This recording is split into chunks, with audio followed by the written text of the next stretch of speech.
2005, saya Juna akan menunjukkan untuk pertama kali presentasi dari laporan perencanaan sektor riset dan pasar Bali.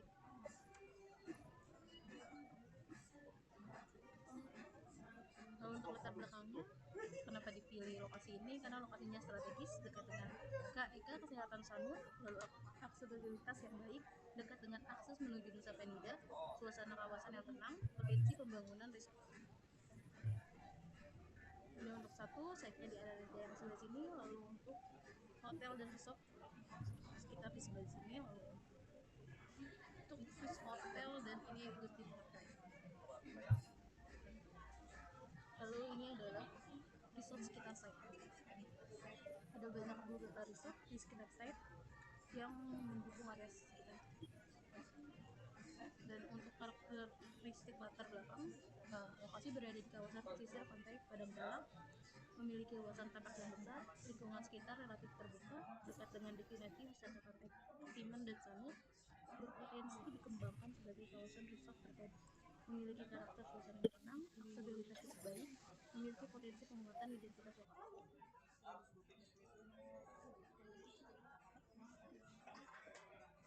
Ini untuk tujuan perencanaannya mengembangkan kawasan resort yang maksimal potensi pesisir Padang Galang, merancang resort dengan identitas arsitektur yang kontekstual, mewajibkan integrasi ruang wisata budaya dan akomodasi, mengoptimalkan tata ruang melalui pendekatan zonasi linear, menciptakan pengalaman menginap yang nyaman dan berorientasi dengan alam. Lalu bab 2 ada program uang yang akan dilanjutkan dengan Pak Diki. Silakan Pak Diki. Ya, untuk program ruang, konsep desain resort mengusung susunan ruang linear mengikuti karakter tapak dari akses utama menuju pantai. Setiap zona dirancang bertahap mulai dari area penerima, fasilitas publik hingga akomodasi privat yang berorientasi ke laut. Untuk sirkulasi, terdapat 3 sirkulasi, yaitu sirkulasi utama, sirkulasi tamu, dan sirkulasi servis. Next. Untuk program luar, untuk program ruang, ada pembagian zona publik, semi publik, zona private atau akomodasi, dan zona servis. Untuk zona publik terdiri dari 3 zona besar, yaitu main entrance yang meliputi gerbang utama, post security, drop off, dan signage resort. Kemudian ada lobby reception, ini adalah untuk area utama untuk penerimaan tamu dan juga untuk pemesanan. Kemudian ada restoran dan F&B di dalam satu gedung.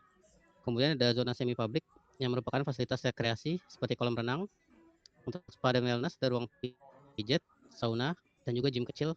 Kemudian ada ruang aktivitas seperti multifunction hall, ruang meeting kecil, area workshop budaya, serta outdoor event law. Untuk zona private, ada beberapa kamar yang terbagi dari 20 unit deluxe villa, 10 unit suite villa, dan 5 unit private full villa. Fasilitas dalam unit ada bedroom, kamar mandi semi outdoor, ada teras atau deck, dan mini pantry. Kemudian untuk zona servis ada kantor manajemen, staff office, dan beberapa ruangan yang mendukung gedung ini sendiri. Next. Untuk kelebihan zonasi linear terhadap tapak, yaitu dapat mengoptimalisasi view pantai karena tapak yang berada di posisir memungkinkan bangunan menghadap langsung ke arah laut.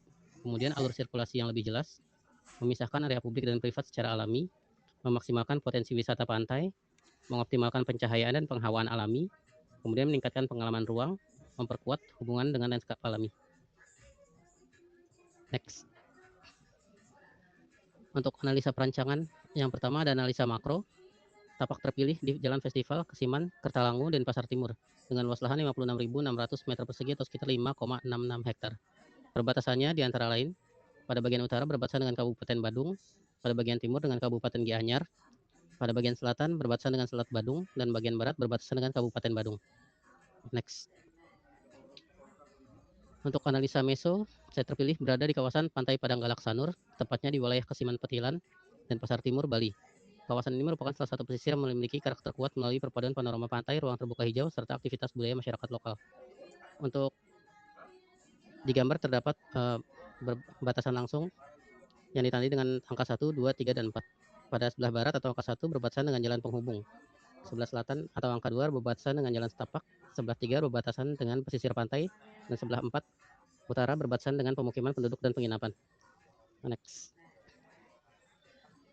Untuk analisa mikro, berikut standar dan ketentuan dari area lahan terpilih.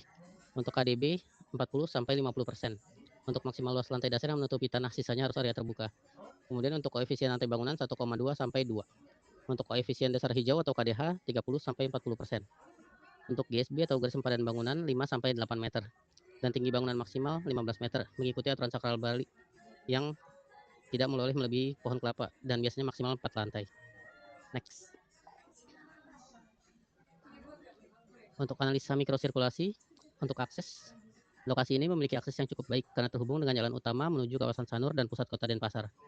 Untuk masalah dan solusi, terdapat perlunya penataan akses masuk dan pelebaran jalan pada titik tertentu untuk mengurangi potensi kemacetan, terutama saat terjadi kegiatan wisata atau event budaya. Untuk transportasi menuju site didominasi kendaraan pribadi dan transportasi online. Jalur angkutan umum masih terbatas dan belum terdapat halte yang dekat langsung dengan area tapak. Hal ini memerlukan penyediaan area drop-off dan halte pendukung agar aksesibilitas pengunjung menjadi lebih mudah dan teratur. Untuk pejalan kaki, area sekitar site belum memiliki jalur pedestrian yang merata. Beberapa sisi jalan masih minim trotoar dan peneduh bagi pejalan kaki. Untuk masalah dan solusinya, perlu desain jalur pedestrian yang aman dan nyaman dengan penambahan vegetasi peneduh, penerangan, serta koneksi menuju titik aktivitas utama kawasan. Untuk area parkir di sekitar kawasan masih terbatas dan umumnya digunakan bersamaan dengan aktivitas wisata serta kegiatan masyarakat sekitar. Untuk solusinya diperlukan perencanaan area parkir yang memadai dan sistem sirkulasi kendaraan yang baik agar tidak mengganggu aktivitas di sekitar site. Untuk selanjutnya silakan dilanjutkan oleh Mario. Baik.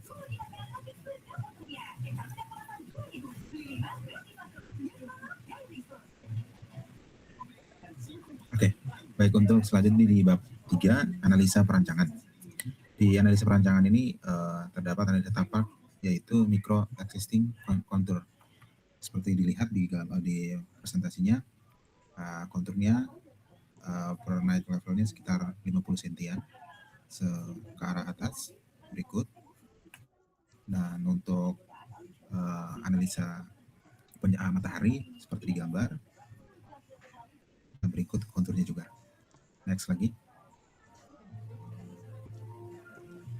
Nah, untuk analisa perancangannya, sudah analisa perancangan berikutnya lagi, analisa tapak micro existing, vegetasi existing, yaitu terdapat aspek data dan masalah dan solusinya. Untuk aspek vegetasi dalam tapak, kita dapat datanya itu terdapat penghijauan yang tidak tertata rapi. Untuk solusi dan masalah dan solusinya adalah perlu adanya penyesuaian penataan penghijauan ulang. Berikutnya vegetasi bahu jalan. Untuk data yang kami dapat, terdapat penghijauan yang tidak tertata rapi dan tidak merata, hanya beberapa titik saja. Masalah dan solusinya, kita area yang penghijauan dapat dimanfaatkan ide konsep integrasi dengan vegetasi di bahu jalan untuk memperkuat ekosistem. Seperti itu. Dan berikut selanjutnya adalah mikrosensor kebisingan atau analisa kebisingan. Nah, di area site ini ada 4 area, itu nomor 1, nomor 2, nomor 3, dan nomor 4. Nah, di nomor 1 ini kebisingan sedang 60 dB sampai 70 dB bagian tepi tapak berbatasan dengan Jalan Padang Galak Sanur, yaitu sumber kebisingan itu dari aktivitas penduduk dan kendaraan.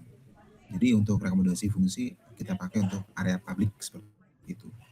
Nah, untuk area nomor 2, kebisingannya sedang sekitar 60 dB sampai 70 dB juga.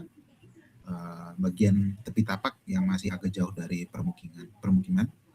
Sumber kebisingannya itu dari aktivitas penduduk, suara dari area pantai yang masih terdengar sampai di situ. Untuk rekomendasinya kita pakai areanya itu buat area publik juga. Nah, untuk nomor 3, zona kebisingannya paling tinggi, yaitu 80 dB sampai 90 dB. Berada di sepanjang area yang langsung berbatasan dengan pantai, sumber kebisingan, suara ombak laut, aktivitas wisata pantai, dan angin laut. Untuk rekomendasinya, kita buat area public resort, beach club, restoran pantai, dan area rekreasi. Seperti itu. Dan terakhir, nomor 4, yaitu zona kebisingan sedang, sekitar 60 dB, karena dekat dengan pemukiman dan jalan. Sumber kebisingannya yaitu dari aktivitas masyarakat dan kendaraan. Untuk rekomendasi fungsinya kita jadikan area service dan teras resort. Next. Nah, untuk analisa microview atau pandangan dari yang kita dapatkan dari view di site, di utara data yang kita dapatkan pandangan area ini kurang bagus karena berbatasan dengan dinding dari villa samping seperti itu. Jadi masalah dan solusinya kita akan berikan pohon dan tanaman agar menjaga privasi pengunjung ke resort tersebut. Di arah timur, data yang kita dapat pandangan area ini bagus karena langsung berhadapan dengan pantai. Untuk solusi dan masalahnya, untuk mengcover pandangan akan diberikan beberapa taman seperti kata-kata atau kasur yang ekstrim, kamera laut, atau Neviner kelapa disusun dengan metode tertentu agar tidak menghalangi pandangan dari resort. Untuk arah selatan, pandangan area ini kurang penata terkait vegetasi existing, namun bisa dirapikan lagi seperti itu. Masalah dan solusinya dengan memberikan signage yang akan menjadi daya tarik masyarakat dan pengunjung seperti itu. Dan arah barat, pandangan area ini bagus karena langsung berhadapan dengan pantai. Untuk mengcover data dan solusinya, masalah dan solusinya untuk mengcover pandangan, maka dibuat gapura atau gate yang ikonik seperti itu, seperti di gambar. Next, selanjutnya untuk dari analisa tapak microview dari tapak arah keluar utara, data yang kita dapatkan pandangan area ini kurang bagus karena berbatasan dengan dinding villa seperti itu. Untuk timur, pandangan area ini bagus karena langsung berhadapan dengan pantai. Selatan, pandangan area ini kurang penata terkait vegetasi existing, namun bisa dirapikan lagi seperti tadi. Arah barat, pandangan area ini bagus karena langsung berhadapan dengan pantai. Masalah dan solusinya kita arahkan ke view yang terbaik. Untuk bagian utama adalah menghadap barat karena berhadapan langsung dengan jalur masuk ke resort. Untuk view villa terbaik ke arah pantai agar bisa menikmati pemandangan pantai di dalam villa tersebut. Next. Untuk analisa matahari, berdasarkan analisa sunspots, peperangan matahari paling tinggi terjadi pada siang hingga sore hari dari arah barat. Kondisi menyebabkan area tapak menerima panas cukup besar sehingga diperlukan elemen penuduh seperti vegetasi secondary skin dan overstep untuk meningkatkan kenyamanan termal pada kawasan resort seperti itu. Datanya seperti ini. Next-nya lagi. Nah, ini kita dapatkan dari datanya mikrolintasan matahari seperti ini. Next lagi.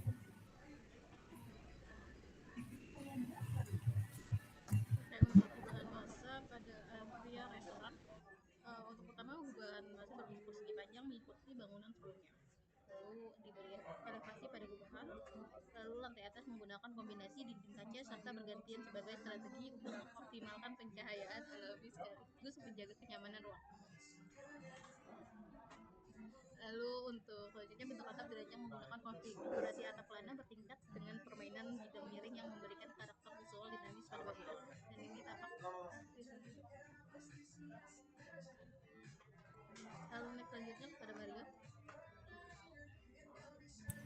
Untuk gubahan massa villa Lakotela Kotage, konsep pada masa ini terinspirasi dari bentuk gelombang pantai dan pasir tertiup angin, menghadirkan ruang yang terbuka, alami, nyaman, dan menyatu dengan alam seperti itu. Proses gubahan massanya itu nomor satu bentuk dasar massa melengkung terinspirasi dari gelembung dan pasir. Terus bagian kedua service, gudang depan di area depan, tengah private, belakang outdoor, itu teras atau kolam renang seperti itu. Massa dibagi menjadi 3 zona seperti itu. Dan nomor 3, penyesuaian tapak, orientasi massa ke arah pemandangan pantai dan bukan optimal view ke pantai. Jadi konsep pada gubahan massa ini adalah gubahan massa terinspirasi dari bentuk gelombang dan kerang seperti itu. Next. Nah, untuk gubahan massa pada kolam renang, area komunal, dan infinity pool terbentuk dari massa awal bentuk balok sederhana, terus massa dibelah pada bagian tengah untuk membentuk yang berhadap ke kolam. Bagian depan massa dibuka lebar agar seluruh unit mendapat view yang terbaik ke pantai dan kolam renang. Penempatan balkon dan shading pada setiap unit kenyamanan serta estetika yang bagus ke kolam tersebut. Dan hasil massa terakhirnya seperti itu dan konsep desainnya seperti ini. Next. Untuk gubahan massa gate atau gerbang, massa dimulai dengan 2 buah bentuk persegi panjang yang kemudian diangkat untuk menciptakan ruangan di dalamnya. Untuk 2 bahan massa ini sebelah kiri digunakan untuk office dan sebelah kanan untuk area penjaga gate parkir. Untuk masa kanan kemudian diberi level lebih tinggi untuk estetika dan juga jalur arah air. Kemudian sisi depan diberi tambahan bangunan untuk pelindung bangunan kantor di sisi kiri dan juga sebagai estetika. Next. Untuk gubahan masa main building dimulai dengan bentuk persegi panjang yang kemudian diangkat untuk menciptakan ruangan di dalam. Kemudian masa dipotong di kanan kiri sesuai dengan kontur tanah. Kemudian bentuk masa diberi lekukan di beberapa tempat untuk memenuhi kebutuhan ruang serta estetika. Kemudian area tengah bangunan diberi ruang untuk kebutuhan jalur mobil di bawah untuk masuk ke area lobi. Next. Kemudian ada beberapa album gambar di sini adalah pengelompokan area yang dikerjakan. Untuk area hijau Juliana, abu-abu Diki, dan kemudian biru Mario Luis. Di sebelah kanan ada side plan dari tapak. Kemudian next. Berikut untuk rancangan amphitheater. Untuk amphitheaternya ini untuk denahnya, lalu ini untuk tampang depan dan tampang samping. Dan ini untuk visualisasi dari dimensinya. Ini untuk area tempat duduk bagi penonton, dan ini untuk area stage-nya untuk perform. Dan di sampingnya di sini ada kisi-kisi yang menghalangi dari samping untuk membuat lebih fancy dan lebih estetika. Dan ini untuk area beach clubnya. Di beach clubnya di area sini ada restoran, lalu di sini ada snack bar, di sini ada deck, di sini kolam renang, dan di sini untuk bagian musiknya. Lalu ini untuk lantai 2. Dan ini untuk potongannya. Ini untuk tampak depan, tampak belakang, tampak samping dari kedua sisi. Lalu ada potongannya. Ini untuk potongan 1, potongan 2. Ini untuk detail dari pondasi batu kali dan detail dari pintu restoran. Dan ini untuk visualisasi dari gambar 3 dimensinya. Yang ini merupakan restoran, area musik atau DJ, kolam renang, area deck, dan snack bar. Lalu ini untuk deck sunset. Jadi bentuk kayaknya seperti ini. Lanjutannya Pak Diki. Berikut untuk potongan dan tampak dari gate atau gerbang. Di sini terlihat untuk area tampak depan, di sisi depan diberikan tambahan batu alam, kemudian diberikan juga panel-panel kayu di area yang penjaga pos security, dan kemudian di yang paling sisi kanan penggunaan bata merah. Next. Berikut untuk tampilan visual rendernya. Next. Ini juga masih ada layout dan juga tampak dari grid. Next.